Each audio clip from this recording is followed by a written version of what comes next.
recording is really useful, James, because and I was able to check in afterwards because you can't take it all in one hit. No, absolutely. And as well as that, you know, I didn't want to sort of, with some lessons I record the whole session, and that's what I'll do with this one. But usually I like to sort of just take the particular chunk that's important. So, you know, keeping our focus is one of the hardest parts, because there's so many millions of things we could possibly be thinking about. But choosing what's important and focusing on it one step at a time is the only way through it, really. And that's what we've really been looking at this course, is the idea of establishing a process of recognizing which choices get made at which point. Okay, I'm now released from my obligation. You can get in your chair. No. All right. I want to share with you, first of all, some things I've been working on. Some little novelties. So I did a picture of some baubles, which was quite fun. And there are a few things about this that that I thought would be, you know, worth sharing with you. Let's check that's in focus. Good. There are a few things I noticed when I was doing this. One was that because all these objects are effectively identical apart from color, this is effectively an abstract whilst being also figurative, you know, observational painting. But there's a few things. One, that it's hard to pick one focal point. So compositionally, we were talking about finding our little triangle to find our way in. Well, here I'd have to look at quite different things, but I can still apply the same principles. The negative spaces are doing an awful lot of the work of how the eye has places to stop. Because all this is so full of stuff, you know, the little highlights are sort of like a rhythm, more like a pattern than it is like you know, following the normal conventions of a painting. But the other thing was color. Now, each of these baubles is a single color, and yet there are other colors within them, and different chromas and different tones. And it's a fun thing to play around with, because there's so much information, so you have to simplify it. And if you prioritize which things are important, like a few hard edges, just where they're really necessary, and a few strong colors, and then an image of a bauble appears. If I zoom right in, you know, let's see how close I can get. Zoom right in there. You get really close, you can see there isn't really that much going on. We've got lost edges at the bottom. I haven't really described the bottom of that bauble. It's not this line here. So, you know, same with the red one and the blue one, lost edge at the bottom. There's different sort of flavors of each individual color. But yeah, so that was a bit of fun to do. Yeah, the purple one, you've got bits of it are pretty much red, bits of it are pretty much blue. It's been quite interesting as an experiment. But it gives you an idea of how having a system of, you know, priorities of what information I can gather and when can actually take a really difficult subject and make sense of it. Did you plan which colours you put next to each other, colours of bauble? Well, the first, because they reflect, don't they? Yeah. I spent quite a bit of time just moving the baubles around at the beginning. Yeah. And that was really the biggest part of it. But I had to think about it as an image. I had to think about which bits of the image were sort of jumping out at me and what I could use. So seeing these negative spaces, knowing they were going to be important, seeing the sort of the rhythm as you go around, and it's almost impossible not to create some kind of order. Because wherever you move them, there's always a new kind of regularity, if you like, that you're trying to reject. So I've got this line of them here, which I quite liked. I accepted that. What I did was I didn't put them in even distance apart. I put this one closer, so it breaks up the rhythm. You see? Now, if I move this across so that this line didn't exist anymore, well, then there'd be one here. So I explored that in a different way with this picture, which I did last night, where I thought, you know what, it wasn't difficult enough. Let's have some fairy lights as well. So I'm really making life tough. But there's a nice sort of journey. It sort of goes from left to right. That one, you see, it's sort of that movement there. And so yeah, that's what I've been playing around with, and very much in the spirit of playing, very much in the spirit of just mucking about, seeing what turns up. And by indulging in that process, it's revealed things to me. I've just gone through a process of discovering things, and that's what we can do with painting, even with something as mundane as a few baubles on a table. You can actually, recreate that experience of looking, of that experience of visual discovery. And so actually anything could then become a painting. I heard, there's a chap in America who does, it's like Bob Ross Plus. He had a thing on PBS a long time ago.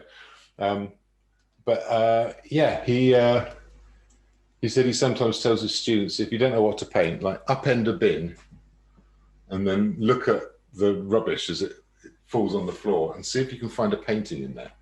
And just the fact that you're looking for it means you'll find one. And that's a big part of what we do with painting.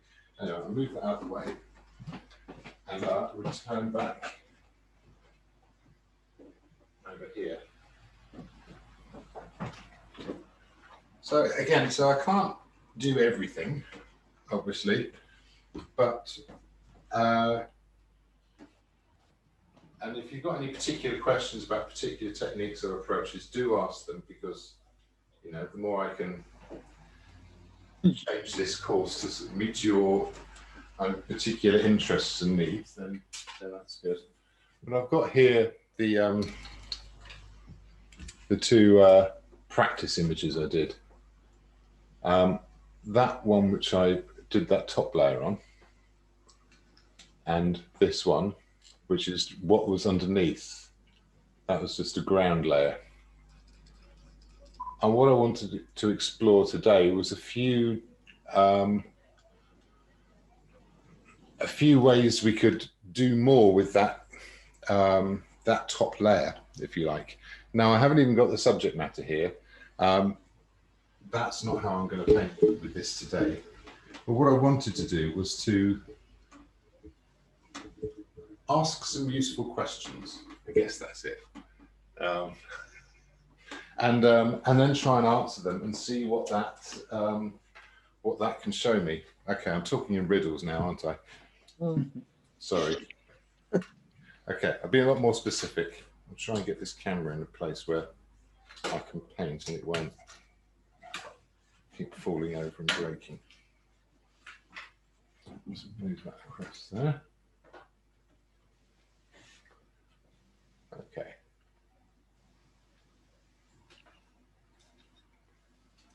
On that side. That side. Yeah. Okay. I'll leave my fairy lights on. Now, I wanted to talk about a few things. One was the nature of colour. We were talking about understanding colour on the palette, as it were, where you can see on my palette, I've, come on, behave yourself. Right. The colour on the palette here, I've got my my primary colours and the different positions around the colour wheel, and all of those decisions happening here are related to that. But on my surface here, I'm thinking I want to depict colours. I want to depict an experience. And there's different ways we can do that. Now, the way I did this was with what I would call local colour. So I have this sort of greeny, beige mug thing. I've got a blue background and I've got an orange mandarin, if you like. And each of those color groups are discrete. They're separated out into these particular areas. Now that's a natural way to start painting. And often when we start painting, we're doing a very sophisticated version of coloring in. And I know that everybody knows how that feels because we're trained into that from when we're small children, you know, and everybody can probably remember, maybe not a specific time, but remember that feeling of doing a nice, neat bit of coloring in where you didn't go over any of the lines, and how satisfying that was. And how well we were rewarded for it by people who had no understanding of how to encourage children to make art. So, you know, your teacher, who was very good at teaching you English and maths, probably congratulated you on how neat your artwork was without any idea of how much they were probably holding you back with that recommendation. I was also reminded slightly of I saw a picture that had been done by a child, and it was like a colouring book page, and it had, I don't know what it was, an animal or, you know, fairy or something like that. And this child had just completely ignored the black lines printed on this page and just drawn something completely new over the top. And I loved it. I thought it was just beautiful how they've gone, I reject your, you know, your football, or, you know, and I give you a dinosaur in bright red crayons. It was just beautiful. And we need to sort of accept that spirit a little bit. And that process of experimentation can go an awful lot further. So I'm going to take as an example, and I'll try and do this reasonably quickly. There's always one thing. I've run out of rag. Give me 1 second.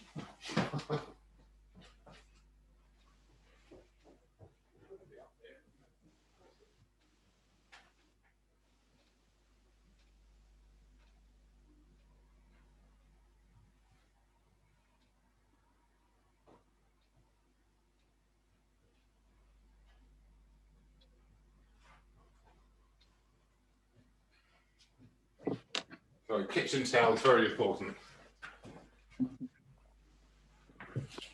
Oh, and I keep treading on this cable and it switches the camera off.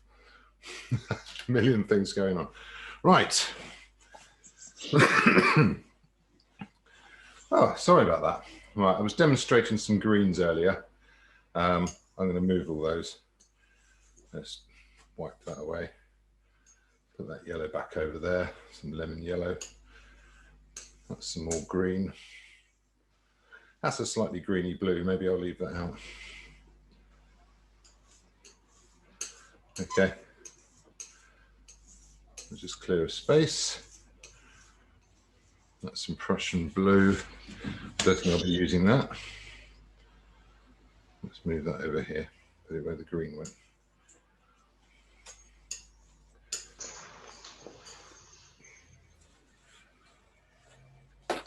Okay, so I mixed my blue colour. Now, this isn't the best way to do this. That's me thinking I'm prepared. Never quite prepared. Let's clean a bit of palette. That's nice. James, can I just ask a quick question? Yes, of course. Please do interrupt as we go along. Are you changing the dynamics of the colour or the shape of the objects? Well, I'm free to change the shape of the objects as I go along, because the shape of the objects aren't very well established there. So there's a difference between moving something completely across, saying, oh, I want my mug to be 3 inches to the left or something. And another thing to find our way into are hard edges. So there's a good indicator of where the hard edges go roughly here, but they don't have to be super accurate. I don't have to say, well, I've decided it's there with my underpainting, so it has to go exactly here and I can't move it. I could move that down and introduce a bit more background color, so move that around. I may well do that, but I'm not. We've talked about edges, and I think we've got that idea across.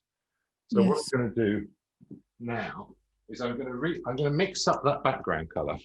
I keep treading on this thing. I'm going to mix up the background color, And I'm going to keep a copy of each of the contributing colors that have gone into it. So let's see if I can point this in a useful way. Okay, that's probably a bit clearer, isn't it? Right, so I'm going to want a bit of blue. I'll put a bit of white in there just because this is a lighter color. So I can see that blue color.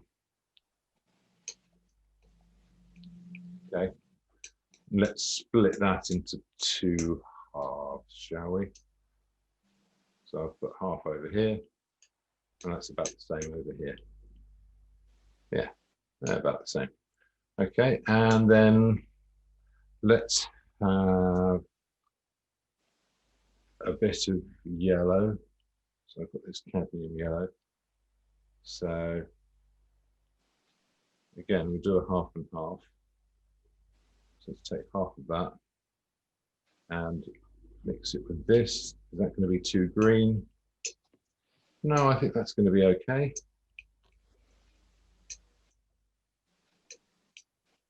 Yeah, that's pretty much the hue. You see that go a bit greener? So it kind of matches the hue, but it needs to be a bit lighter and a bit duller. So, hang on. So I'll just move my yellow over here. Keep a copy of that. Not very much of it, you see.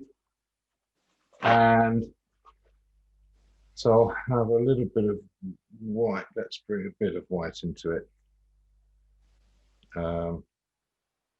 Yeah, that half of that. Maybe, yeah. Don't know if I'm going to use all of this. And a bit of red as well. But just a tiny bit of red. I'm just using the same colors I used before. So let me see if I spread that out. Yeah, that's about halfway there. So if I put that red in it, that'll dull it down a bit. And if I put this white in it, I'm going to try half of that to begin with. Actually, no, I can put it all in. Okay, and that's probably pretty close to my blue here. Pretty close. It's not a million miles off. Sorry, I should have pointed that out here. There you are. So can you see where I put that blue mark on? Pretty much the same color. Close enough. Probably be a bit yellower. But there you go.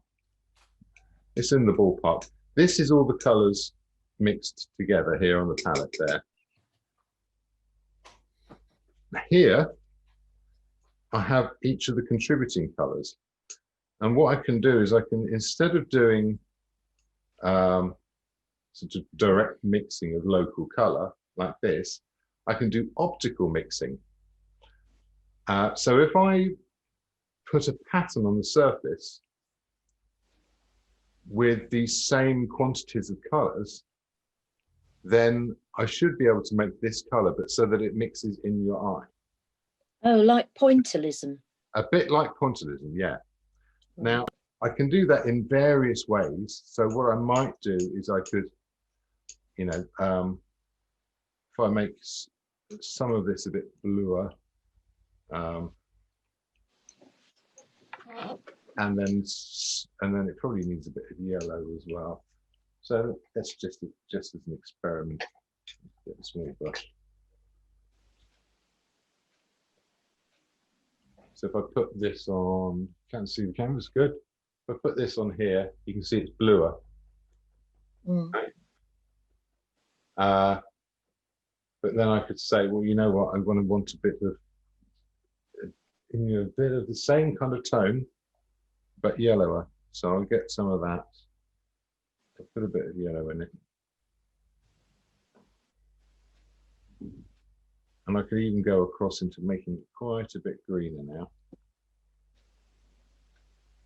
Maybe even a little bit lighter. And if I dab that on in there,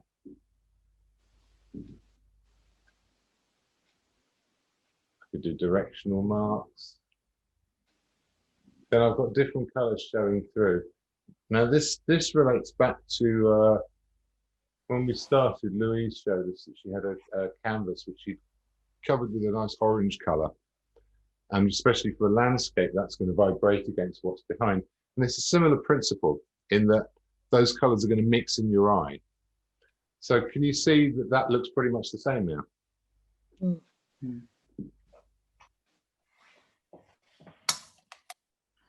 But the green is greener and the blue is bluer. But between the two of them, you see that? Yeah. Interesting, isn't it? Now we can take that to an extreme, yes, like pointillism. But we can also then recognize each of the colors for their abstract qualities. So something like orange has a kind of an energy to it, you know, it has a luminosity to it. Something like this crisp blue is sort of quite recessive.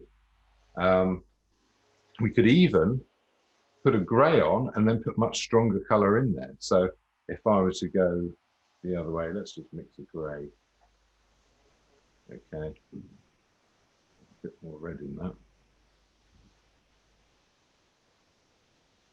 I could mix something that's very grey like this. Put that in. So it's kind of the same as the mug almost. Okay. That's a neutral colour. So it needs to be bluer and it needs to be greener. So let's put some bits of brighter blue in there.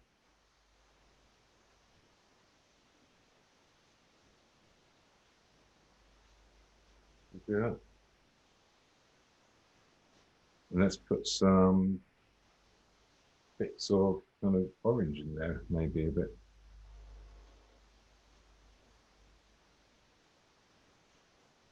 There, that orangey.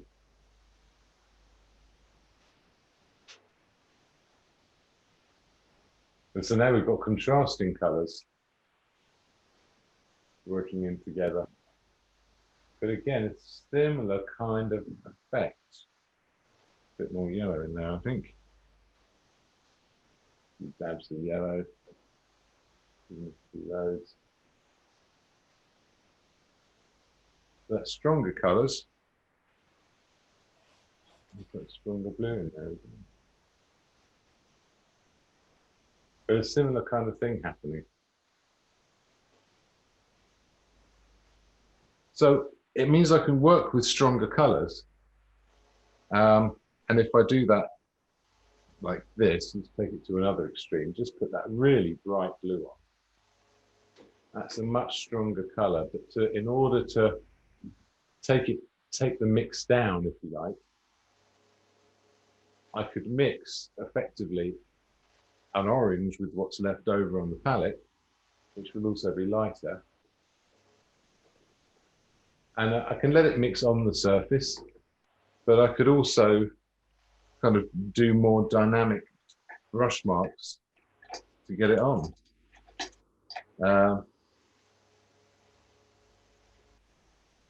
So these, you know, let's mix all of these up together. See that? Look at this peachy colour. And if I put that in,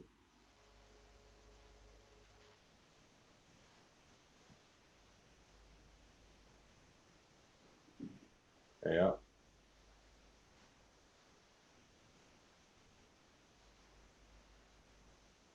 A few bits are staying bright, a few bits are mixing in a little bit. But there's this sort of rhythm there.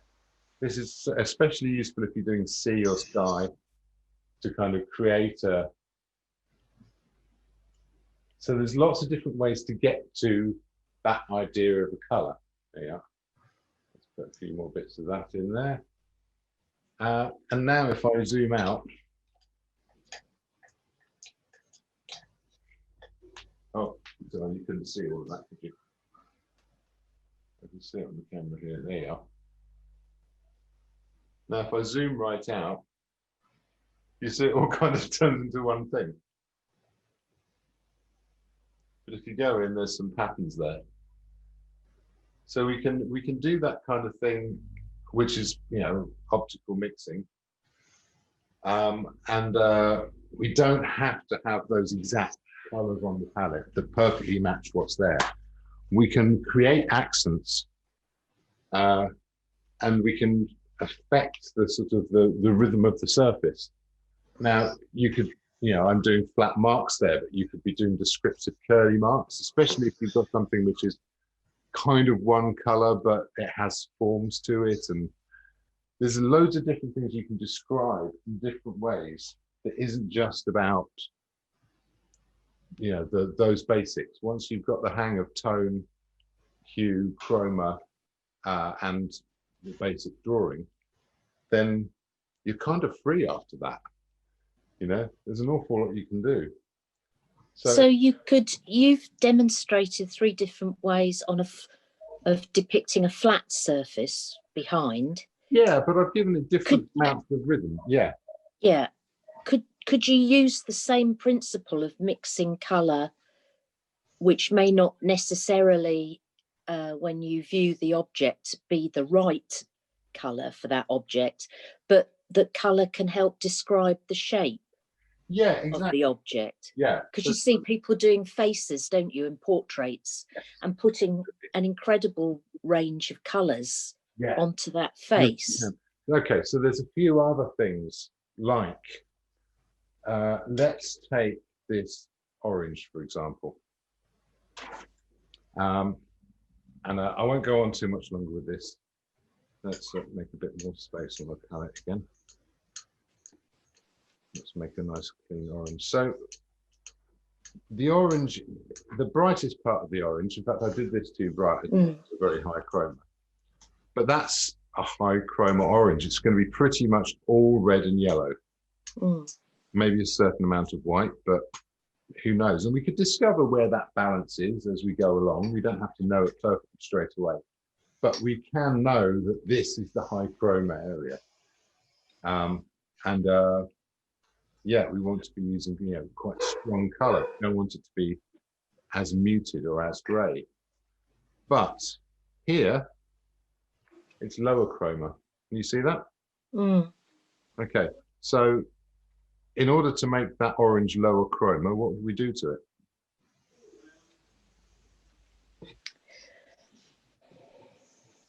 Come on, you know this one. But in the opposite colour. Complementary color, exactly. Yeah. Complementary color of orange? Blue. It's blue. They are. So we're all good to go then, right? Now the point is, there's different bits of this orange that I might want to describe. And so a big part of it would be the shape, and a big part of it would be these sort of curves, and also there's this sort of dimpled skin thing and all that kind of stuff.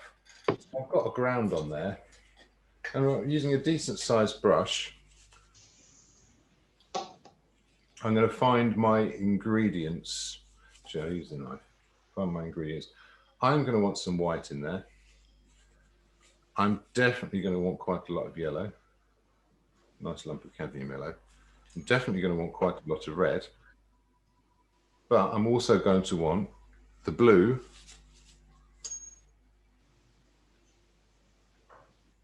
Okay, which is going to neutralize it around here.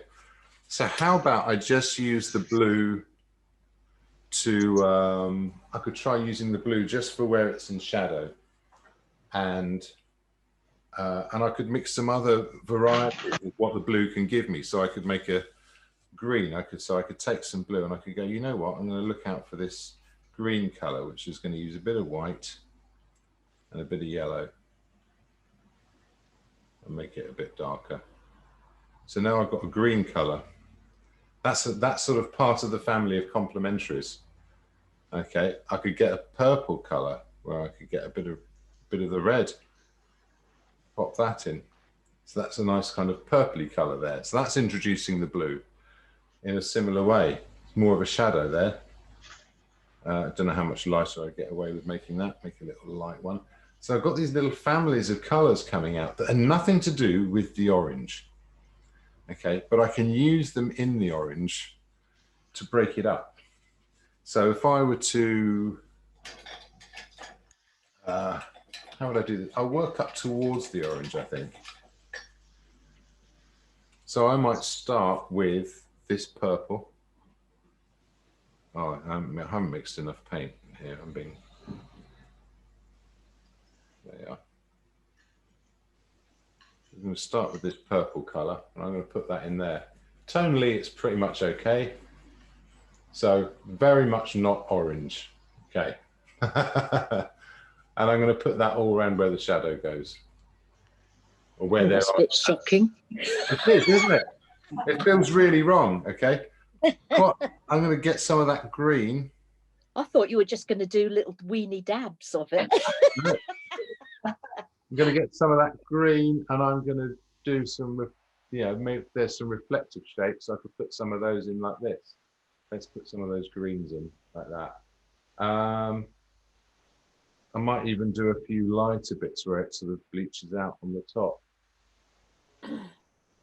Okay, so I'll put some, and this is the equivalent of, this is the opposite of Louise putting an orange ground down to put greens over the top of for a landscape. This is taking something orange and putting something green underneath.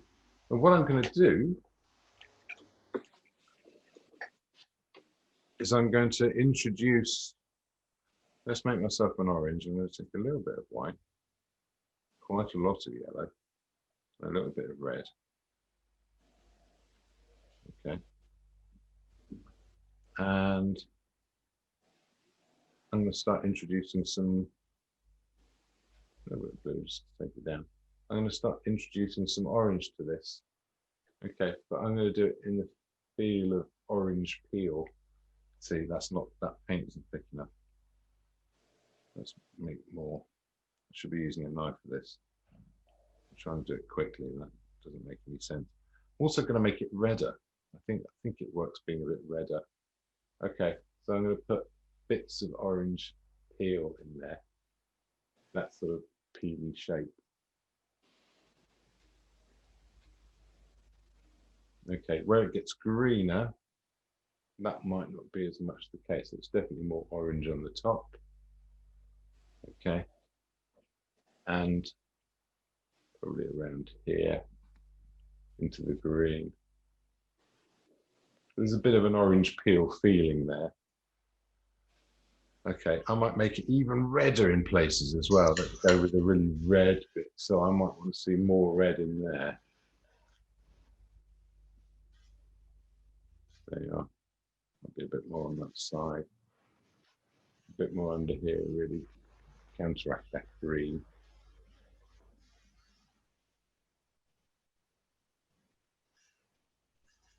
There we go. And then I might make a really yellow one just over here with extra white as well. That really yellow. I might put some of this in here just to really go against that blue.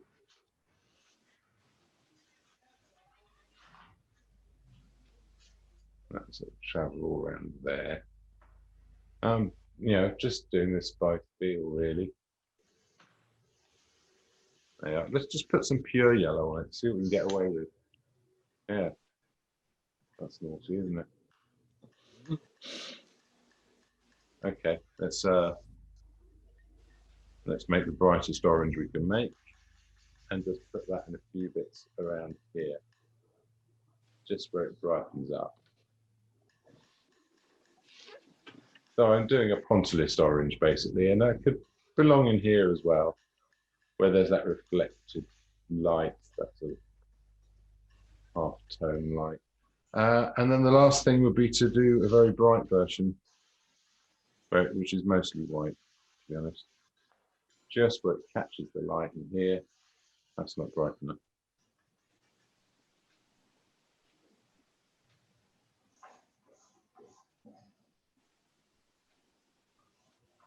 There you are. The little Pontilist orange turning up. That's brilliant, yes. And So so vibrant, isn't it? Mm. Yeah, and there's different rhythms turning up in there. Mm. And that's just, I mean, I've taken that to an extreme, obviously, Yeah. just for the sake of demonstrating.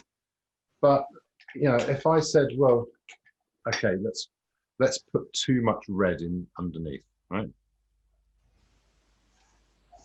Oh, I've overdone it with the red.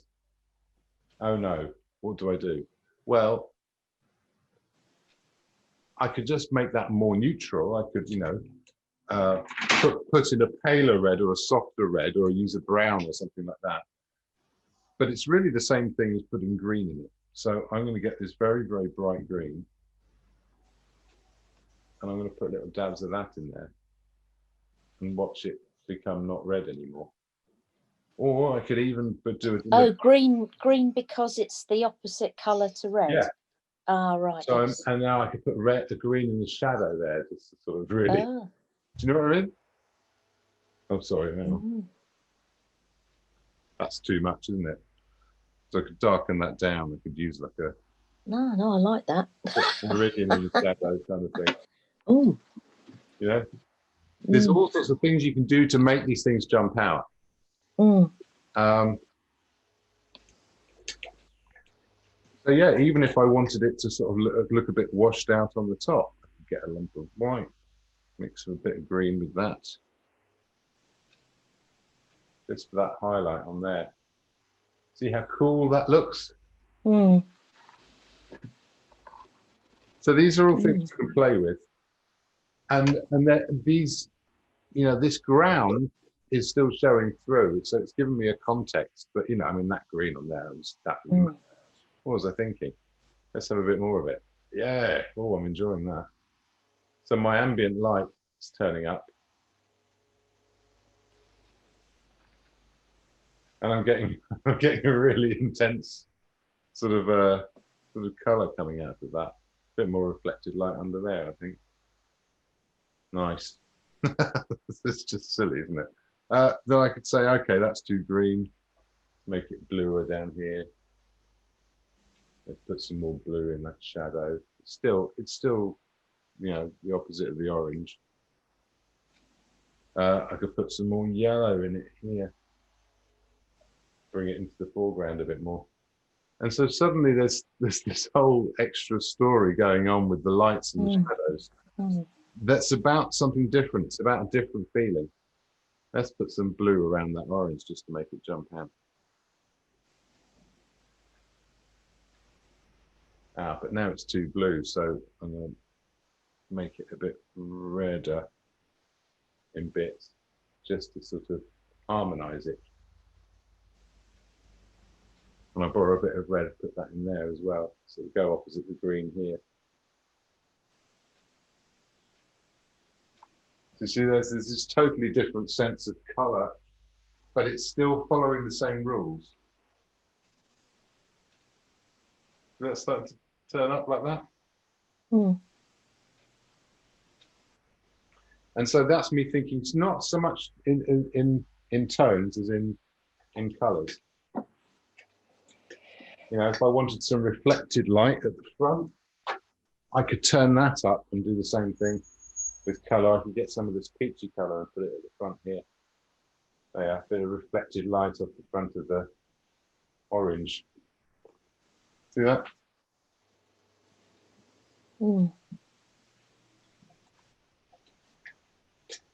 So that's optical mixing.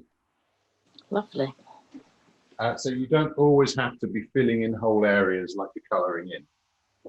And let's bring the camera around and try to avoid chopping my fingers off.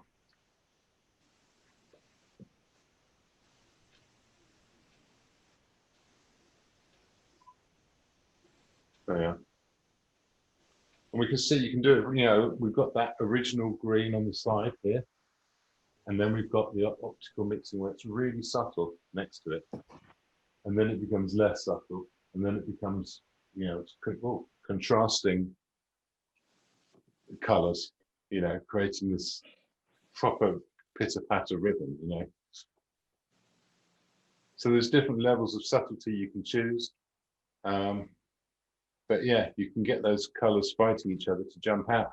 Now, if you look at how dull the rest of the picture looks. Yeah. but I could go there because I had my neutrals in at the beginning. Mm. And so that's definitely a thing to play with. Whatever types of marks you're making, you know, however much, you know, you might want lots of dynamic brush strokes that describe these shapes. You can do the same thing, but you can introduce other colors. So this green isn't about green, it's about not red. Does that make sense? Mm. And so I've created this greater extreme of color difference that created a greater extreme of color difference that is twice as big as the one that goes from gray to high chroma. Yeah, gray is just the middle of the circle, but we can go all the way to the other side. So that's a fun thing to have a play around with. And you'll find, you know, I've got lots of shouty colors going on there. As it is, I wouldn't normally have many shouty colors. I quite like working in muted color. I'm getting a bit brighter as I go along, but I like things to be a bit dull. So, but they're all in there, and I think a lot of that comes from portraiture. That with portraiture, you can turn up those colors. You can do that crazy, like you said, that crazy arc of that bright green or whatever color you wouldn't normally get away with. But if you look at a portrait which you don't think does that, and if it's a good portrait, have a close look at it, and you'll see all of those colors are in there. Mm. You could do a Donald Trump with those colors on the orange, couldn't you? You could. I mean, really, I just need to. It just needs some lips, doesn't it? And an unconvincing comb over. One thing at a time. I don't do politics. I'm staying well out of that. No. There may be all manner of supporters here that are now deeply offended. You've mocked it gloriously. Sorry. I'm guessing that isn't the case, but yeah. Goodness. Who'd be a politician? That'd be awful. Well, we know what Winston Churchill did with his portrait, don't we? Yeah. Yeah. Well, actually, What was that? Yeah. Oh, sorry, you're very loud, Sally. I think you've got poor speakers and a really good microphone. Graham Sutherland did a portrait of Winston Churchill.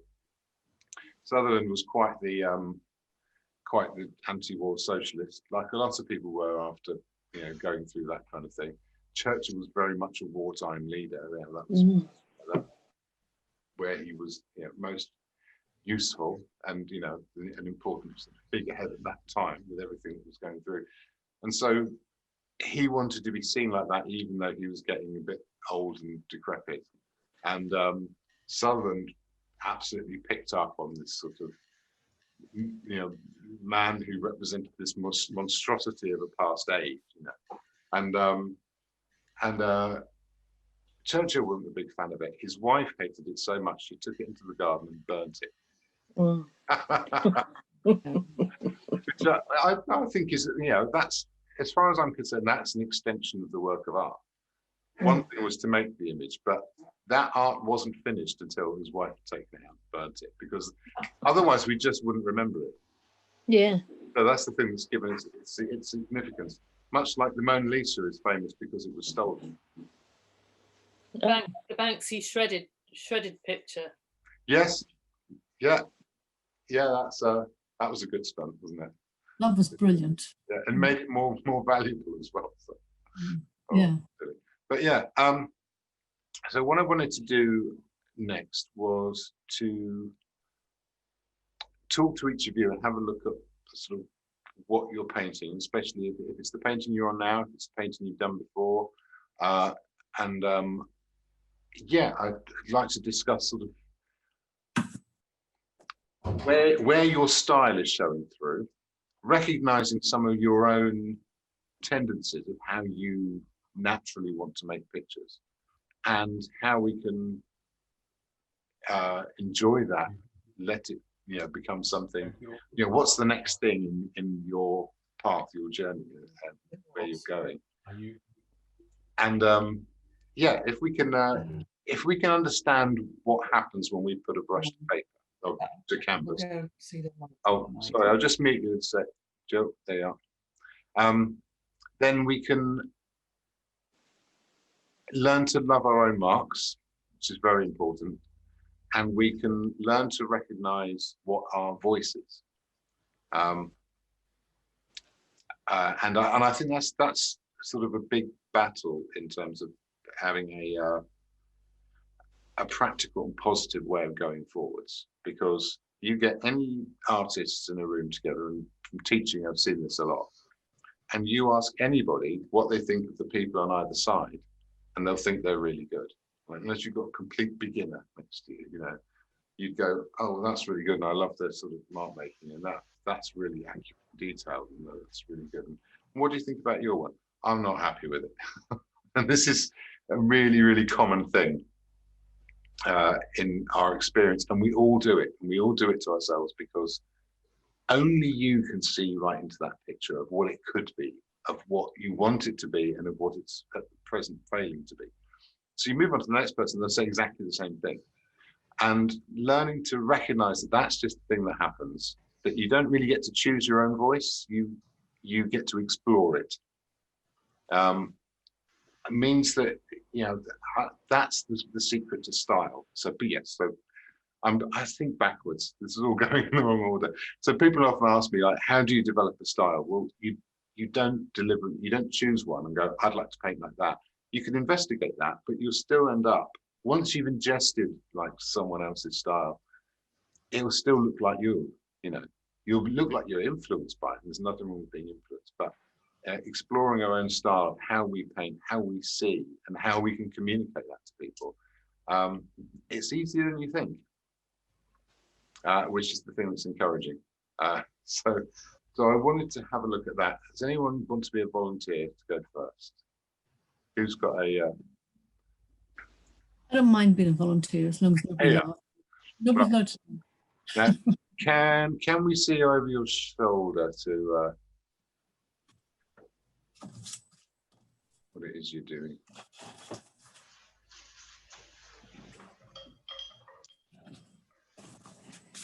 I've only just grabbed this, so this is really old. No, this is great. The story behind this is I was a picture that was a picture, Okay, yeah. and it just reminded me of the native North Americans. Yeah. And the fact they've lost so much. And they have 12 moons. I love stories. Celtic. Gosh. 12 moons. So it's, I don't know if you can. Yeah. Get it. That's great. Well, the Monument Valley thing definitely comes across. So there's a sense of place. That would, yeah, which is good. The first, my husband said about the moons. yeah, no, I love the fact there's a story behind it. I feel like you can sympathize with my bauble arrangement problems here. It's basically the same trick. And so those moons represent different things, like the cycles of the year, I take it, and Yes. and the connection with the land. Yes. Yeah. Which I like. So I'm counting them now. They've named them all. Okay. Well, yeah, I think all cultures do that. So it's interesting that, in a sense, that there's, yeah. Sorry, I won't start going off and being arty, but first thing that occurs to me is that there's often this sense of otherness that we have towards the Native Americans, partly because of their position when, you know, the Northern Europeans went over there and became pioneers and, you know, took it all for themselves, and that war of land began. We think of them as being other, but they're a culture that's connected to wider humanity as any other. Same with the Aborigines in Australia. They're just exactly the same type of human as everyone else. They're just circumstances are different. So, you know, we see them as other. But actually, this whole thing of the connection with the moon that's the most human thing of all. That's the one common experience we all have of our ancestors looking at the sky and getting the information, you know, what time of year it is, what's happening when, what, you know, attaching meaning and pattern to the things that we see around us. And the next question would be, how do you feel about this? Okay. This is quite emotional for me. I feel quite emotional I feel emotionally attached to this painting. But what you were saying earlier, I just haven't got the skill to relay the sentiment. Okay. So this is the next thing. I haven't got the tools in my toolkit. But you have some tools. So what would you be critical of first? The moons. The moons. Okay. So do you want them to be, at the moment they look like a surreal representation of something that actually exists in the same landscape. They look like they're closer than the monuments in the, you know, the Monument Valley rocks in the background. Yes, yeah. Is that what you want? Yes, actually, because I want them to be, they're the, well, the title I would like to give this, because this guy has gone. Right. That's the face of the Indian, and or the Red Indian, Right. gone. You know, that even their moons cried over the destitution of their culture and their life. Yeah. That their moons are sympathizing with them. Okay. Well, I think the surreal thing is there. Do you think so? Do you think it's like a pictorial shortcoming? Like, I just think they're very badly painted. right. Oh, I don't. I think it's lovely. Are they horses there? I beg your pardon? Are Yes. they Yeah. yeah. And that really gives me a feel for that sort of landscape. Yeah. Dry and arid. It's lovely. I would suggest with this is that you're trying to attach a reality to something that doesn't have a reality, not an empirical reality. Mm. Okay, this is like something out of a dream, so it needs to feel like it's out of a dream. I think the strong colors in the moons has made it will go a little bit snooker. Yeah. So what I would do is I would take those right down. Okay. And think about what story do you want to tell, Okay. and where do you want the eye to fall. So the one bit of detail is the silhouette of those horses at the front, right? They're right on the left. They're right on one side of the image. So there isn't a comfortable place for our eye to rest. There is this nice scoop up to that mountain, which takes us into, it almost looks like it's firing them out, you know, the top of the mountain, isn't it? So there is this connection with them. So I would make the horses much more subtle. Okay. That strong, dark silhouette is out of place. Because if they'd be a strong black silhouette, so would the mountain they're standing on. Yeah. But that's quite a bright red color, isn't it? Mm. So I would give them the same redness. Okay. That sense of distance is lovely. I think that works really well. And I think the moons need to be sort of part of the sky. Yeah. Yeah. And you've done them separately, so they look like these sort of snooker balls. Yeah. Well, my husband called them bubbles. Yeah. I mean, so at the moment, but if you can recognize the things we were talking about before, we were talking about images, we were talking about colors, strong colors will come to the foreground. So those moons are in front of the clouds. Yeah. But I think they can be more ethereal, because that's the sense they're representative, aren't they?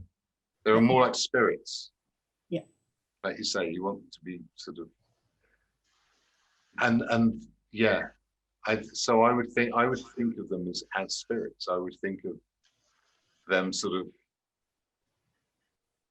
not solid like that. Yeah. So I think what you can do is you can probably work over the top of that. You can take some of that purple out of the sky. You have to be very wary of purple. Okay. It's a very dominant color that doesn't turn up that much in nature. We see it as a hue, but we don't see a high chroma version of it very much. Okay. There's only a few places you'll see a really high chroma purple, and that's usually on someone high up in the Catholic Church, or on a Or a crocus. or a chocolate wrapper, yeah. Possibly something else. Flowers. Flowers are always the exception, but that's really interesting. Thank you. So yeah, that's the thing. You need to get in touch with that dreamlike quality. And if you've got, I suppose the other thing is finding other styles that you like, paintings that you feel do that kind of job. Mm. Does that make sense? Yes, it does. I think I'm a bit of a nightmare person. Really. Yeah, but that thing that, sorry, and the thing I was saying about empirical reality, you can be a lot more, I don't want to use the word cartoony, but you can be a lot more abstract. Yeah. With that sort of concept, because the story isn't about this is what it looks like when the moon's, you've got 12 moons in front of the clouds. Mm. That isn't something we can connect to with our experience. So what you're doing is you're saying this could be like a cardboard cutout. It's almost like a theatrical, pretense in order to tell a story, which is absolutely fine. Okay. So yeah. Thank you. Thank you, James. Sorry, I hope that's helpful in some way. Crikey, that was a tricky way to start, but something like that. Sorry, but you But can no, see it's lovely. It's lovely. What's great is that you've already got a sense of storytelling. You've Yeah. already got a sense of looking for a power in a picture and a reason for the picture to exist. And so if those things are there, let everything else catch up. But as long as you hang on to those, you'll be all right. Thank you. Right. No, thank you. Has anyone else got anything they'd like to have a look at this point? Looks like Joss has got something ready. Well, that previous older picture made me think of one that I had done with pastels. Right. And this lesson that we've done today, where you were demonstrating the colour and how to use colours to develop shapes, and that really resonated with me. And I think ultimately that would be what I would like to be able to achieve. And, you talk about preferring muted stuff, whereas I actually quite like vibrant colour. So given that I've never worked with oils before, I think this was my first that we did. Yeah. And that looks a bit dull, and I can imagine now being able to add a lot more colour to that. Yeah. And that's a place you could go. Yeah, you could go from that ground. So and this is something I think happened with a few people, is that once that ground was in, you felt committed to it, and then you refined that picture from there. But you could see with what I demonstrated today, that ground support anything. Its biggest job is to set the general hue and tone, and to create a solid layer of paint on paint over the top of. And it supports that next layer of paint. So that was really quite pleasurable to put that paint on. The first layer, especially if you've got an absorbent surface, not so much. So that's the idea of the ground. Now, I quite often work... It's like a launch pad, isn't it, actually? I quite often work what they call alla prima, in one go. So what I will do is often I'll prime the surface with an oil-based primer, or with a non-absorbent primer. And so that means that paint sits up straight away, but it's like going straight in with the second layer. Does that make sense? Right.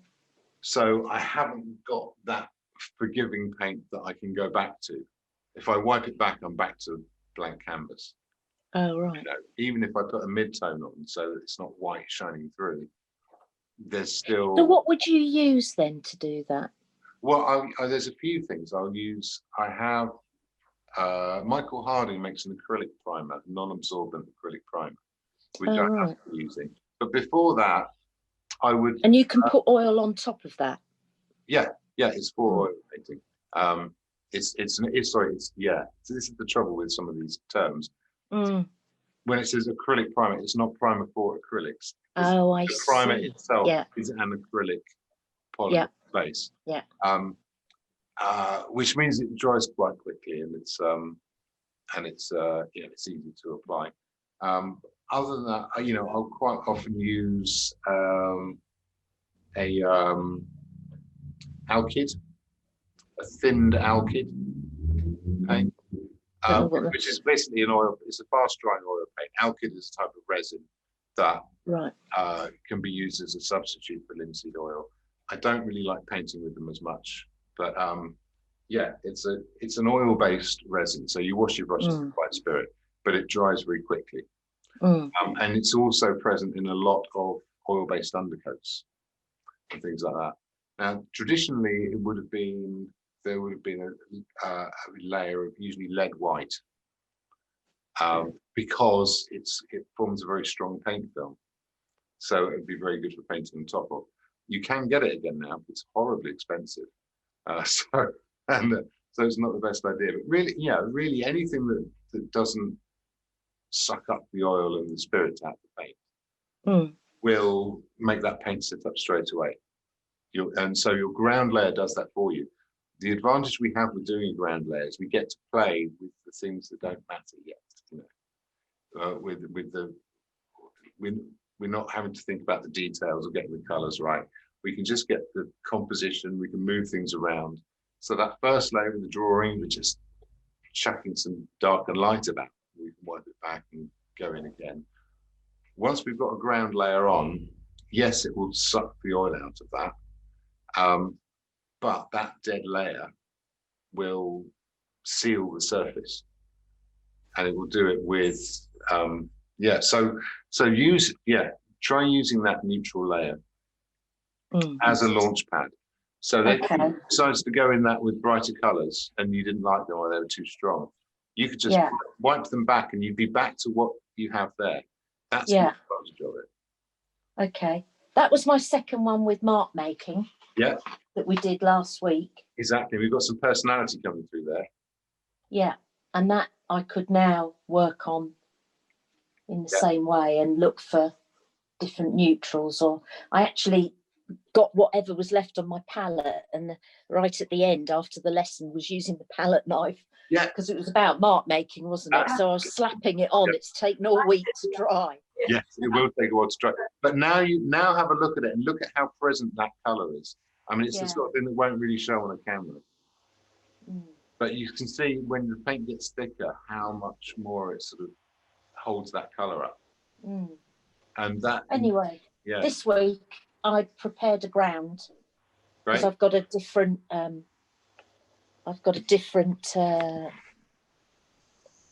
still life. Yeah. And I mixed this up and thinned it down. I did put a bit of white in it, and I'm not sure whether I should have done or not. When I was mixing up it was burnt umber. Yeah. The reason I say not to use white with that very first layer is because in order for white to have an effect, you need a certain quantity in there, which means it's every amount of pigment carries with it some oil. So the idea of that first layer, that's not a ground layer, that's the imprimatur, which would be like a wash, if you like, which is how you've done it. That introduces almost no oil to the surface. So all you're doing is you're getting a bit of pigment down, very small amount of oil, that effectively takes the, hard to put into words, it takes that surface from being nothing to do with oil paint to being something to do with oil paint. So you're starting to get a surface which is going to accept the next layer of paint. So, whoa! Sorry. Oh, was that you? No, someone else will take that. It's all right. It's all right. Yeah. So that this is the thing to experience. This is one of the things I was trying to explain before. The feeling of putting some paint onto a completely raw canvas is different to the feeling of putting some paint onto a canvas which has had that imprimatura layer on it.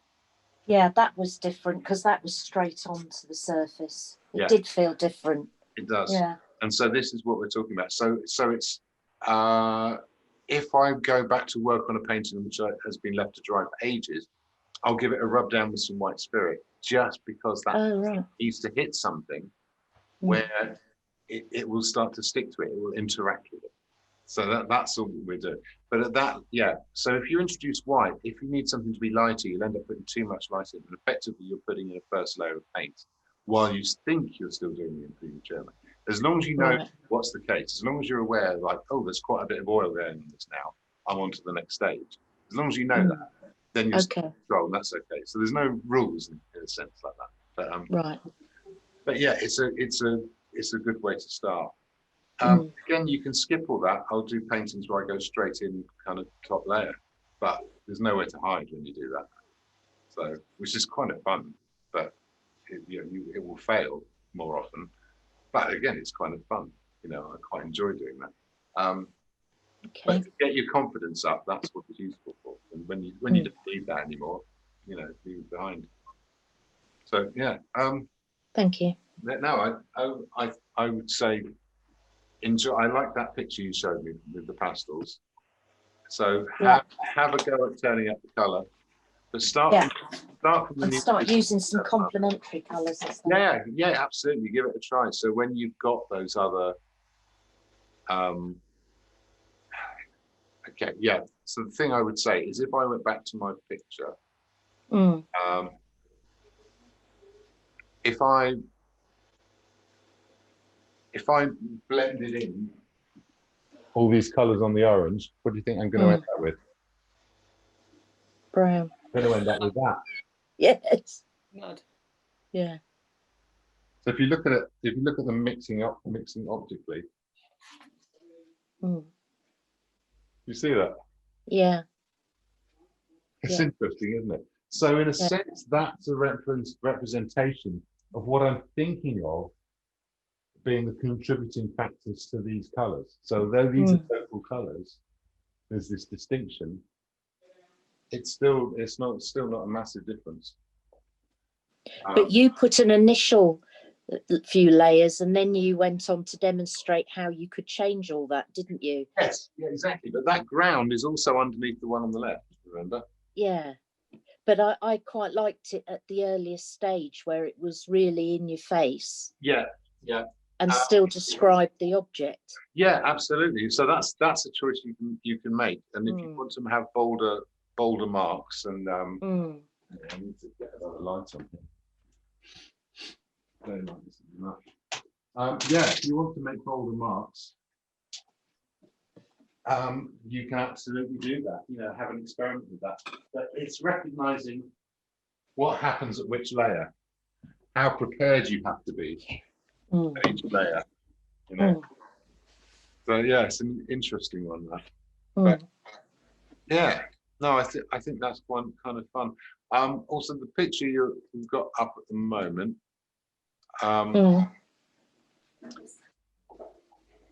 I think you could add more dynamics into your composition, because I think the textures and surfaces is something that you're natural to. You relate to them straight away. You feel those, and you want to communicate with them and put that across. And it's certainly present there. All those textures are just lovely. But it's a stodgy composition, isn't it? Yeah. It just sits there like a big lump doing nothing. Yeah. So getting that journey, have a play with the triangle idea, have a play with the focal points, and just put the detail in those points, and then relax a bit about the rest of it. Yeah. You can try and get those journeys going on of the eye. That will finish up those pictures. That then the new still life you're working on, like that image as it stands has already got more dynamism. So that's So there's a little journey, there's a dynamic journey to go on there. Yeah.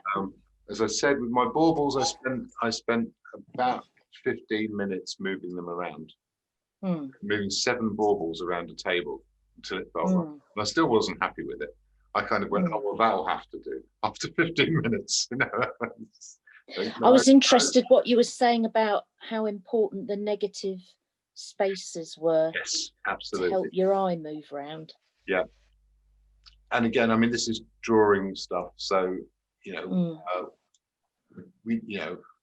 I can't cover everything, but No. but yeah, from a drawing point of view, it's very helpful. But from a painting point of view, there's still fields of paint, they're areas of paint, and so they count. They're as much a part of the painting as everything else. Maybe not as much a part of the image, maybe not as much a part of the experience. They're as much a part of the painting. So we want to have those colors in the family, if you like, and we can use those spaces as well to really set off contrasts and color casts, if you like. So yeah, have a play with that. Thank you. No problem. Yeah, so I should be able to get round everyone. I think I was gonna get myself something to drink. So let's take 5 minutes, and if you've got something to share. My butler's been in. One of them. Yeah.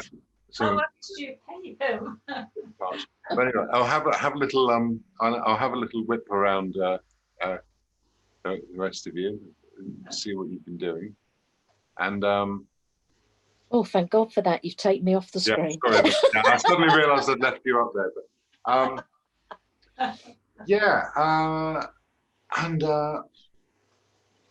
yeah, if you've got any particular questions, then that's always useful. It's good to know what people's questions are, so I can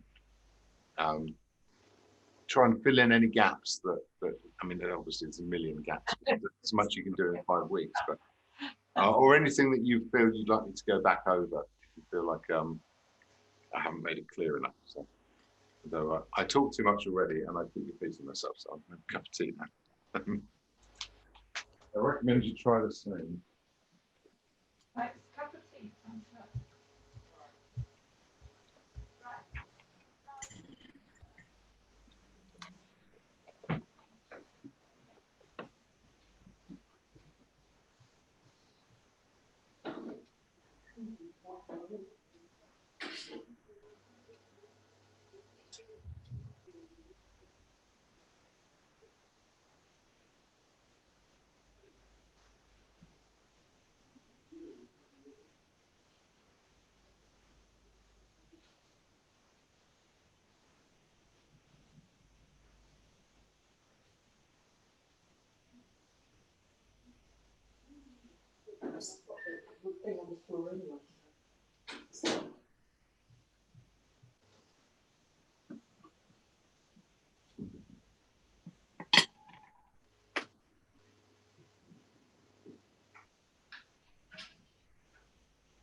gallery here.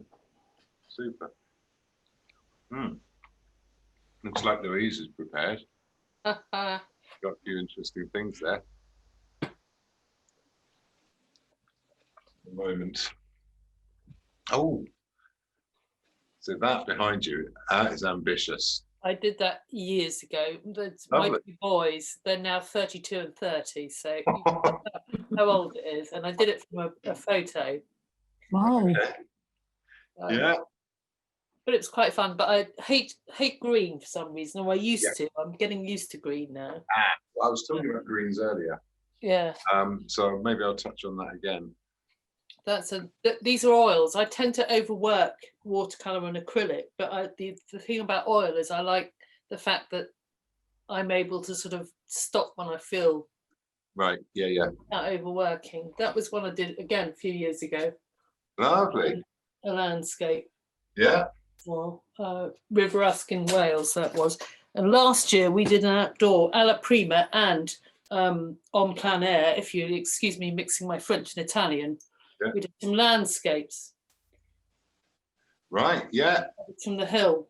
Yeah. It's up here. But that was with the orange ground, Yes. which I think works for me for landscape anyway. I'll take that old thing down, put that one up there. Well, I think you've done a grand job with the one of the boys with the that's a difficult subject. It was, yeah. Figures, especially figures in motion, very tricky. So it says a lot for your drawing. It means you've got a good eye, and you can sort of transfer that. And you did that. Did you do that organically, or What's that? that transferring the drawing onto the canvas? Yeah. Yeah. Then yeah. I don't use a grid or anything like that. I just do it by eye. So that's a strength you can rely on, and that's clearly a part of how your ability to order things from the off. And even with that little example we did, you did a really nice job of that, and you did it quite quickly.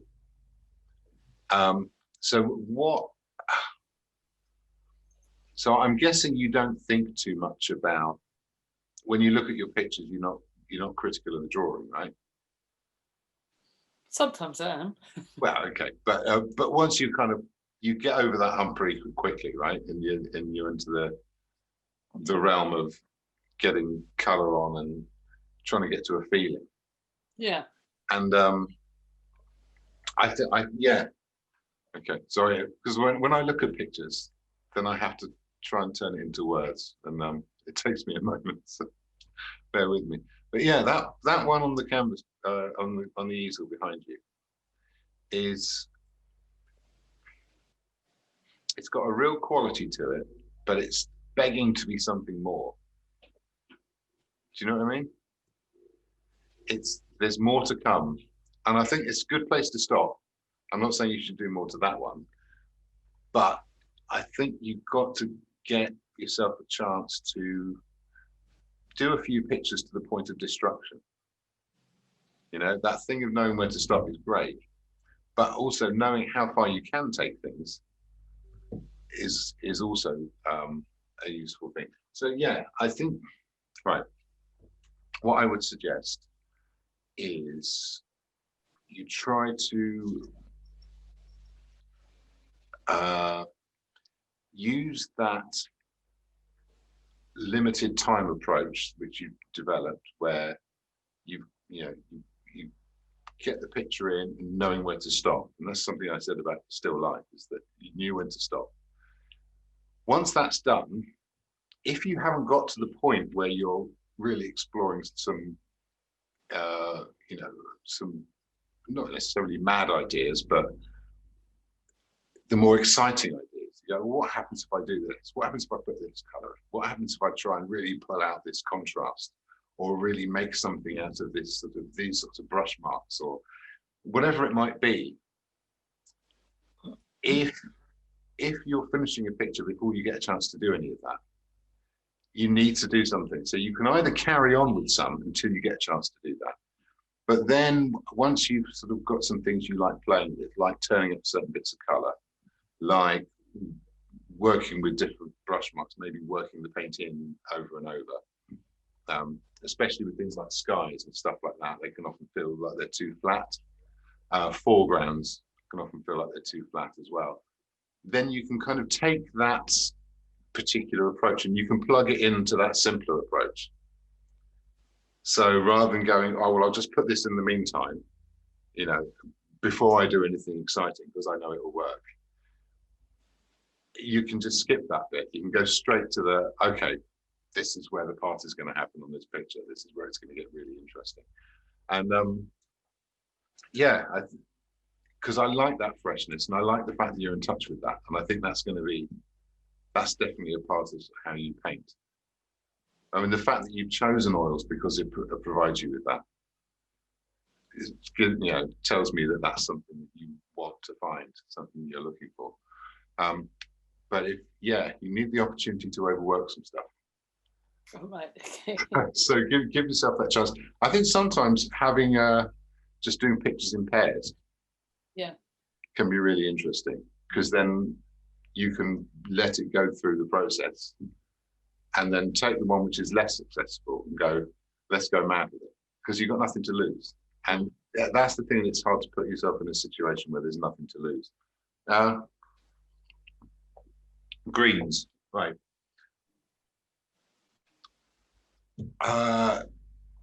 There's different things you can do to expand your greens. One, which I think is quite interesting, I think Jerry Dudgeon does it, which is never use green. You can do a whole landscape painting where everything in it is green without any of it being green, because green comes in so many flavors. And I'll demonstrate that now. This is useful for everybody who ever wants to do landscape pictures. And again, we're back to the, I'm going to point the back of the palette. There we are, let's clear a space. Okay. Now we're very, very sensitive to different chroma of green. I'm not sure there's more hues of green that we're sensitive to than say other secondary colors. So, you know, I guess you could say we probably see more than we see of the oranges or of the purples, but what we are sensitive to is the greenness. So let me take as an example. I'm going to mix a grey. Yeah. I'm going to do it with, yeah, alizarin and viridian. This will give me a purpley one.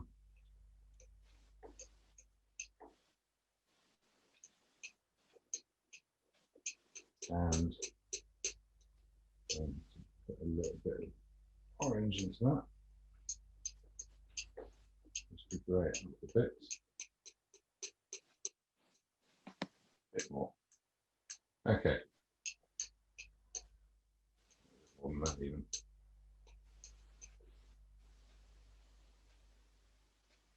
Okay. That's a fairly neutral grey.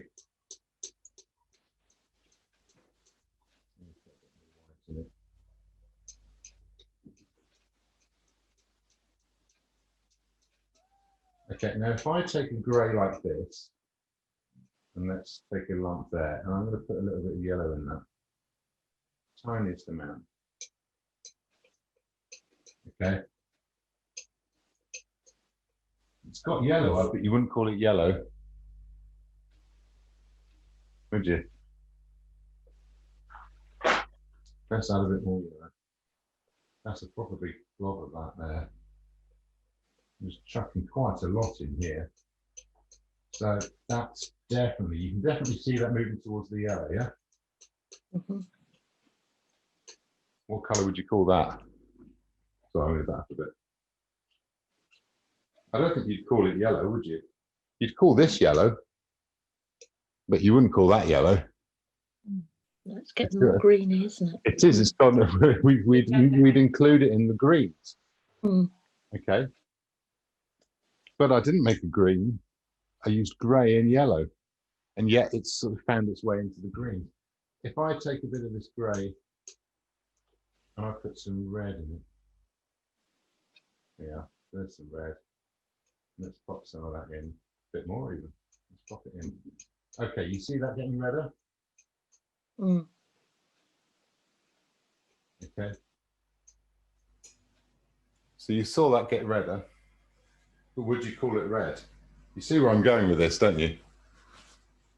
I could chuck a bit more than that in even. Put quite a bit of red in there. Really steer it towards the red. It's still not red. We can see the red content. Now, let's do a bit of blue. Yeah. Let's mix some blue with that. Now that, we would start to call blue. So this different rule is starting to apply. Now if we take a green, there's my grey. Let's take a green like that. Okay. And add just a tiny little bit of green to it. And this is a purpley blue as well. Okay, actually that's got me to my grey. I should have done that at the beginning. Okay, so I put a bit of green in that, and just a little bit of green. What colour would you call that? Green. You call it green straight away. You wouldn't call that red. You'd say well, maybe it's on the pinky side. Maybe it's sort of on the browny side. Okay, so as soon as something is even slightly green, it's green. Now, if you look at the difference between that green I just mixed and say, what happens when I mix some lemon yellow with a little bit of white and a little bit of viridian. This is the most terrifying green you'll ever see. More lemon yellow.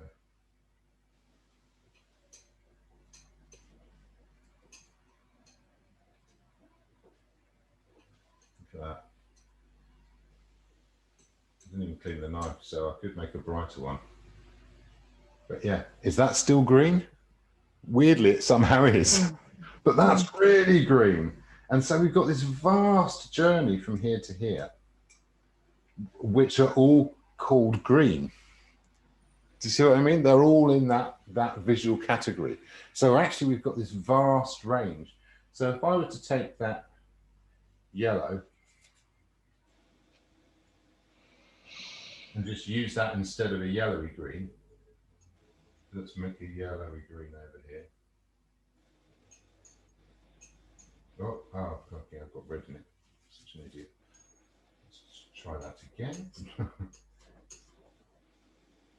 Okay. We'll take some yellow, put a bit of green in it. Straight away, yellowy green. There we are. If I take some blue,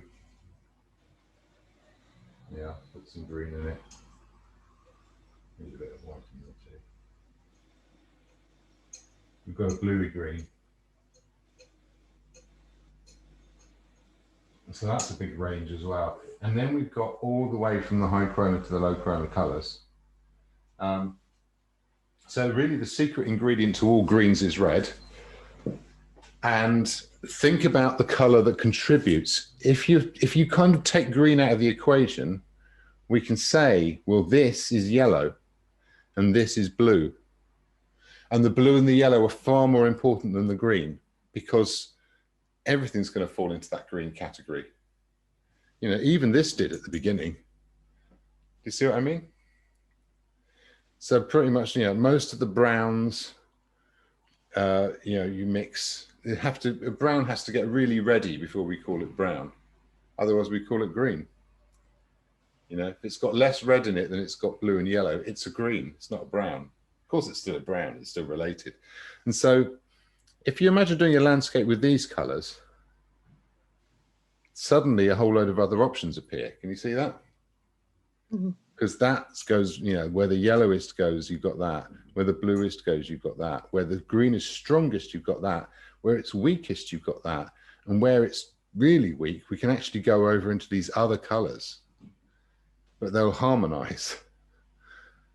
And especially in the distance, you know, that aerial perspective thing, we can exaggerate those. We can weaken those greens down so we still see it as green when it isn't. It's quite, yeah, it's quite tricky to figure out, but I hope that was interesting. Yeah, so it's a fascinating thing, green. Mm. And that's the real battle. So if you stop thinking about it as green at all, think about it as you know, as whatever the accent color is. So if it's a neutral green, think of it as a reddy color, and you can mix a softer, more neutral red. You know, it's just the other side of that hump, and it will extend those contrasts, just like I did with the oranges.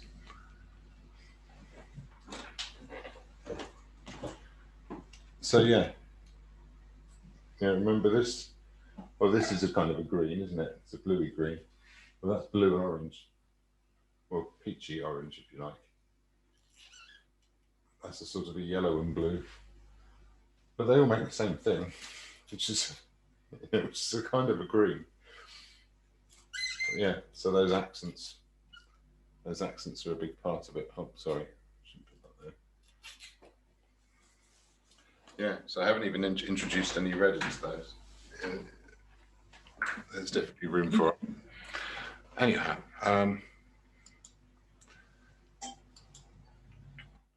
so any thoughts on that? Well, I wish I'd had had that tutorial a few months ago. It's again, I mean, I don't know how much.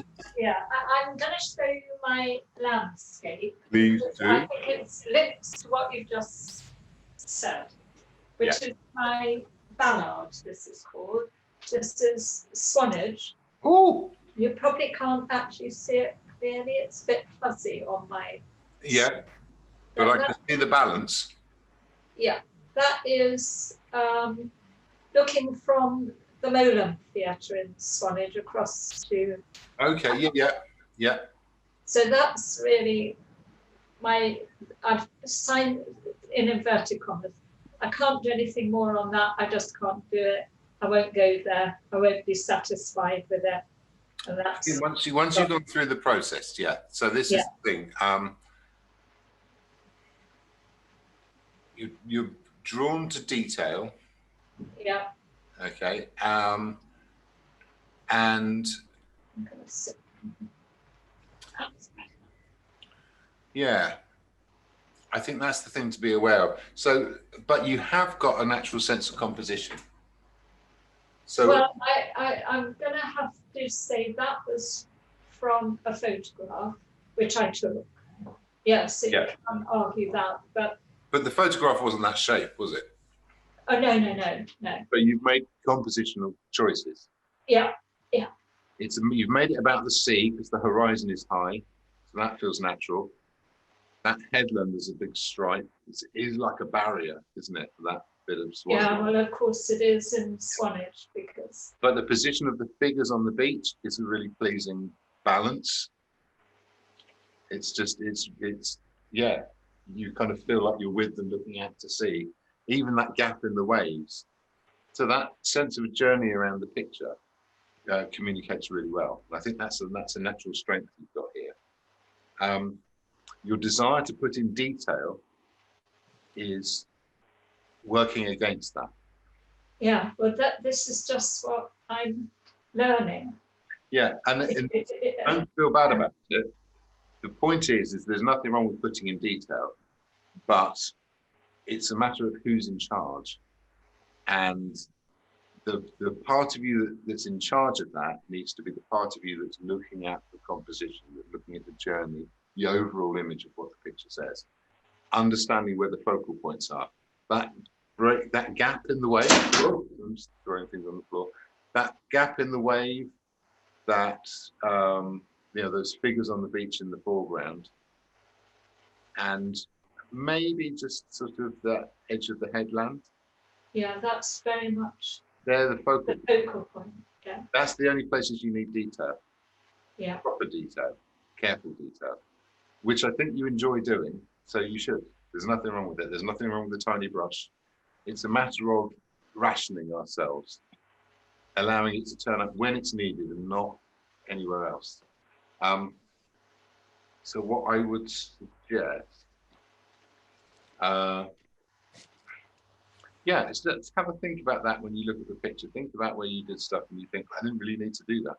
Yeah, so if I show you what I did, right, I've done the nuts. Right? So that's where I put in the detail, and that I can't do anything more to that because I just get fed up with it. Yeah, well, it was an exercise, and again, because of your desire to put in detail to create a finish, if you like, I think it's sort of, you've got quite caught up in that. Don't worry about it because it was just an exercise. I would think more, can you see how this doesn't have the same, well, you said yourself, you're not that interested in things.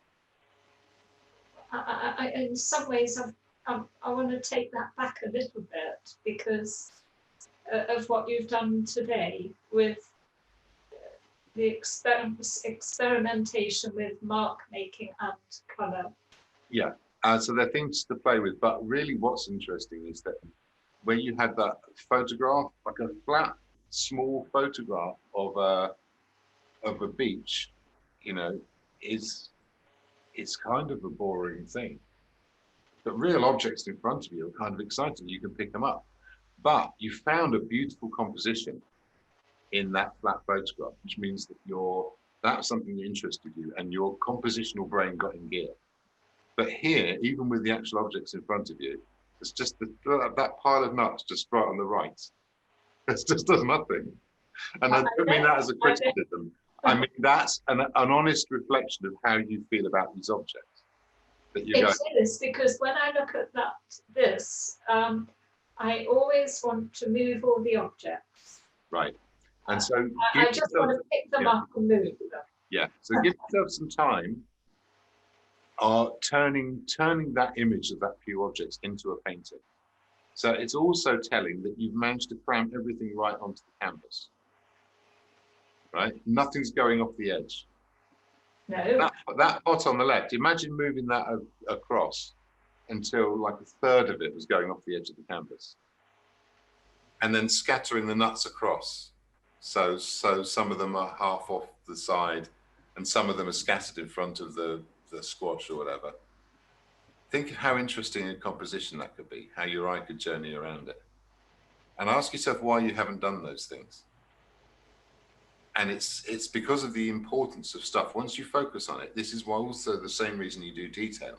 Once you're focused on it, everything on it is important. And so that's where you've got to make a selection. Yeah. And so be aware of that because you did it really naturally with that landscape. And I think that worked really well. But yeah, it's I did a picture of Swanage not long ago of that. I can't remember what it's called, that block of stones that sticks out where the kids do the crabbing. Oh, the Stone Quay.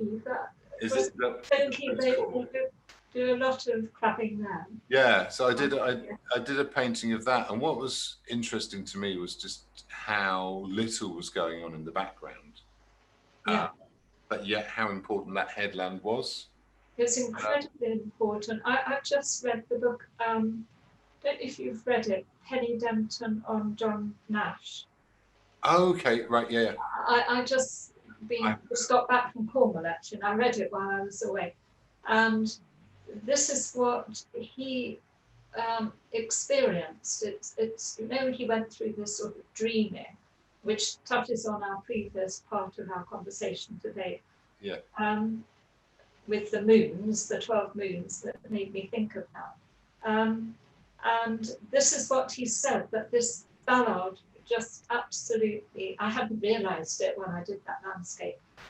Just, he couldn't forget it. He had to go back to it all the time. Right. It's in the background, but it's ethereal. Yeah, it's ever present, but it doesn't need doing in detail. No. So these are the things. So that I would, going forward, I would be having a think about that. Use your natural sense of composition, your journey of your eye around an image. So if you're doing a still life, I mean, I'm getting a sense you don't really want to do it anymore, but if you did. No, I'm going to. Now, after today, I'm going to. Spend some time with the objects. Maybe a viewfinder. Some people enjoy a viewfinder. You can just cut a little square in a piece of paper or something like that. Try and find things other than the identity of the object, the shapes around them. So you saw my bauble picture, yeah?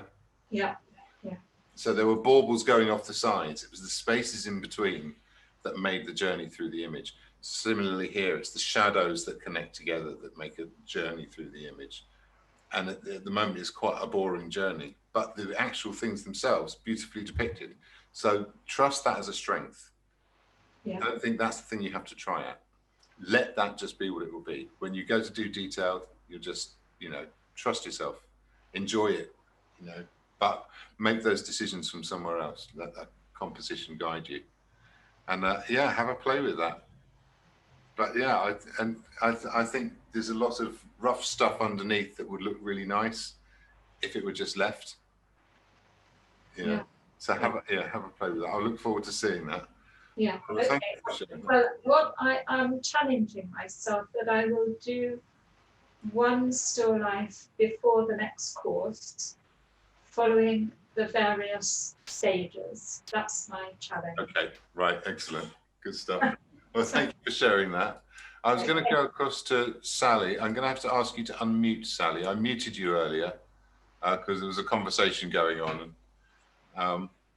So you'd have to press unmute on your machine. Can you figure out how to do that? There's a little microphone symbol. Yes, is that okay? There you are. Yeah, I can hear you loud and clear. Super. Right. Well, you were talking about green. Right. Yes. Ta-da! Oh. Hang on. I'm just going to turn my sound down a bit. I'm not that loud. No. It's your microphone is much better than your speakers, I think. I don't say a word. No, it's not. Everyone's using different equipment and it reacts in different ways. So yours does. I think. I don't know if you can see that. That looks super. Well, look at the green. I know there's a lot of it, but you've put it on as a flat color. Yeah. Which is fine. So that is it? Those variation problems that we have with the landscape don't really apply to this. So, okay. But And James, I haven't finished the bowl, but I don't know what color to do. What color is it? It's a sort of greeny sort of thing, but shall I just leave it like that? I think this is really nice as it is. I think those spaces around it are really poetic. Okay. I think there's a real lovely quality to that. I like the word poetic. Well, it is, isn't it? I mean, there's I'm really enjoying that big space because it's room to think, isn't it? Yeah. And actually, this is something I was saying to Joss earlier. Everyone's got a bit of criticism and a bit of encouragement as well, I hope. But the picture she showed me that she'd done before, she really got into her textures and stuff like that. But it was just a whole pile of stuff on a table. And looking at that, I imagine she's probably, sort of that's almost completely the opposite of what you've done here, all the extra space. How deliberate did you feel that was, or how much do you feel it just came out naturally? Well, the Satsuma is what we did last week, so I just did it to add some, because it was a bit boring without it. So I thought the Satsuma lifted it. No, absolutely, I like that. Yeah. I think there's an awful lot you could do. I mean, that big green area, you could do stuff with pattern. So what I was demonstrating earlier was a flat area, but I started to introduce some sense of pattern without disrupting the color range. What? So I just put color range, like? Well, imagine if it was a a wallpapered wall or something, you know, Oh, I see. William Morris or something like that might be really interesting.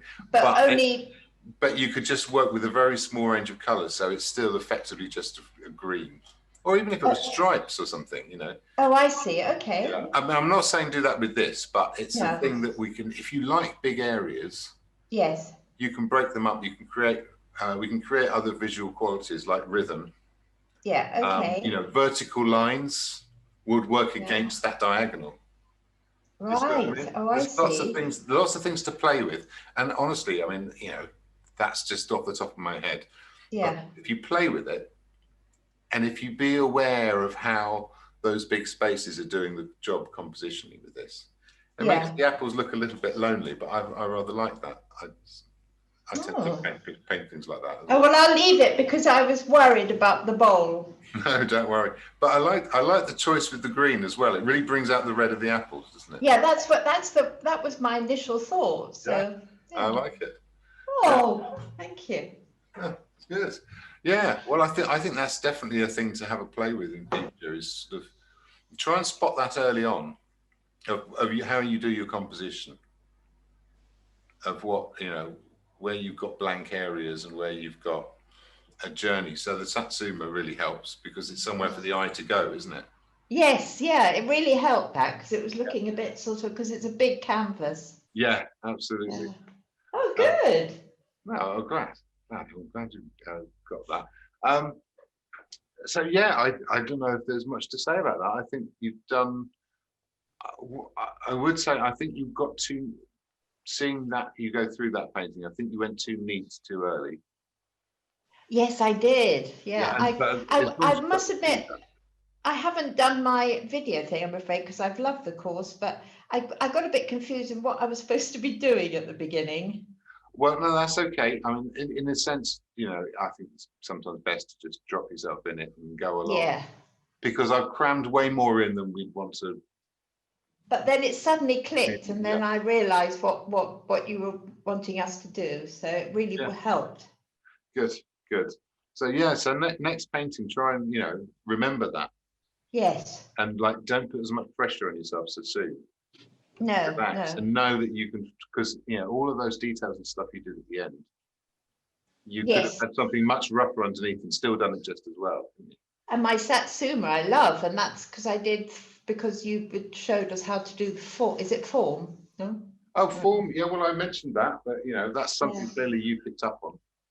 But yeah, these sort of solitary objects in space, I think there's, like I said, poetry, isn't it? But that's yours, you know. I can't teach that. You have that, and yeah, I suppose we've all got to get to know our own. So I hope this is interesting for everyone else, seeing what each other have been doing. Well done to everyone for sharing. Jill, I muted you as well. Can I unmute you now? Yeah. Ah, you are. Me? Yes, I can hear you. Yes, super. Yes, yeah. Because I can mute people, but I can't unmute them. So. I have to say goodbye. To be honest, I've been fiddling around with portraits. Okay. I'll interrupt you just briefly, Jill. Evelyn's going to go, but thank you so much for joining us this term. Bye, Evelyn. Bye, everybody, and lovely to see you all. See you next time. Hope. Happy Christmas.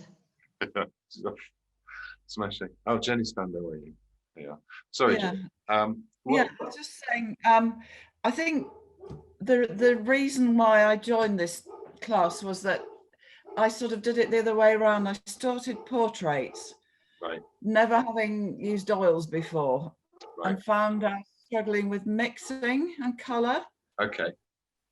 So, I mean, this your course has been fantastic for sort of making me review and sort of change my practice of mixing colours. Okay, good. It's simpler than you think, isn't it? Yeah. I mean, I'm a bit messy anyway, but I tended to mix colour on the canvas rather than on the palette. Yeah, which you can do, but if you don't start it on the palette, then it doesn't. You don't know where it's going to go on the canvas. No. So last week when we were looking at mark making, this was a thing I was thinking about with you actually, especially with portraits. With portraits, it's all right. I can't hear her. You can't hear? Okay. No, she's fine. With portraits, you have a lot of very subtle tonal changes and very subtle color changes. It's not like a contrast between a white table and an orange. It's really lots of very close values, both color and tonal value. And oil paint is perfectly suited for that. But certain types of marks will mix in with the colors on the surface, which is what I was doing with the vertical marks last time. Certain types of marks will sit up with solid blocks of paint, like I was doing with the palette knife, and you can do similar kind of impasto marks with a brush, using like a spatula kind of thing. There's also different consistencies of paint, which again, I mean, could do another 10 courses like this. But starting to introduce oil for transparency and for fluidity and glazing and that kind of thing. It's a more advanced technique, something I want to touch on next term as well. That's something that turns up in oils, in portraits, and where oils are especially suited for portraits. So there's nothing wrong with mixing on the surface. In fact, it's going to happen naturally. And rather than deliberately blending things, it's something that happens as a result of the edges of brushstrokes bumping into one another. So that softening is sort of part of that language of oil portraits, which is so pleasing. But it has to go back to the order of the palette and understanding what each color is doing to push and pull the mixes. And then once you know that, you get to know how much raw red you can put on your brush and mix in order for it to warm up that area of paint that much, create these different passages and those sorts of things. It all starts with the palette, and it all starts with recognizing that as some pigment suspended in oil, which is all it is, and the different tinting strengths they have, and experiencing that under a palette knife. That's all it takes. But yeah, so I hope I'm glad that's been useful. And well, we can discuss this more. You do bring this up in the portraits class. You're more than welcome to do that, because it's, how we use our mediums and stuff like that. So much of it's technically in the right place, but there's, how we use our mediums is a big part of that. So yeah, so the last thing I'd say is that we've pretty much gone through the basics of a fundamental oils process. Now, where that can lead is too vast for, like I said, if I had 3 lifetimes, maybe I could try and get through it all. But as it is, we sort of pick and choose based on what we enjoy. But there's lots you can do, certainly in terms of glazing, certainly in terms of you can use other things to mix with paint to thicken it, to create different textures. There's wax. There's, you can throw the stuff, you can fire it with a catapult. But fundamentally, as long as we're in charge of our tones and our colors, and we're aware of the effect they're going to have, then we can be making informed choices, and our pictures will be coming out as our own. And everybody here, I've taken you through a very limiting process, and everyone's produced a unique picture, because you've all got your own particular way of seeing the world, and that's your unique poetry. Like I think that was the word I used with Sally. Your unique poetry, your way of seeing the world, the things that stand out to you, and that's the thing that only you can share, that no one else can. And that's of tremendous value. So keep exploring it, and keep showing that, because it's one of the only things that makes the world more interesting. God knows we need it now more than ever. Now, I did see Jenny appeared, and now she's disappeared again. But I think she was here to say something about, probably something about next term, and also, I think, did everyone get an email about questionnaires and answers and stuff like that?